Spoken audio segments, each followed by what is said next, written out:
Most people quit SEO right before it starts working.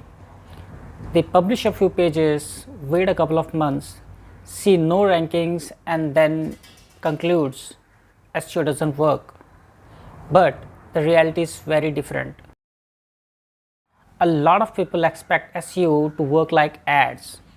You run ads today and you get traffic tomorrow. But SEO doesn't work like that. SEO is more like building a reputation with Google, and reputation takes time. When a new website launches, Google doesn't immediately trust it. First, Google needs to discover your pages, crawl your content, and understand what your site is all about. And this is what I call learning phase. In this phase, your ranking might appear, disappear, and move up and down. And many people think something's wrong. But actually, Google is testing your pages in the search results.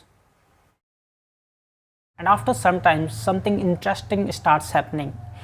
Your content builds topical relevance, internal connection between pages, and trust signals.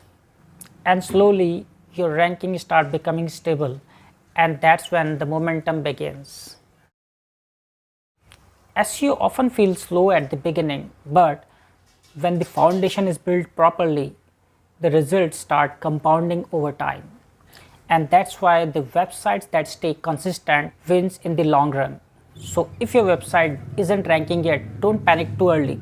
Focus on improving your content, building internal links, and staying consistent. Because SEO is not instant, but when done right, it becomes predictable.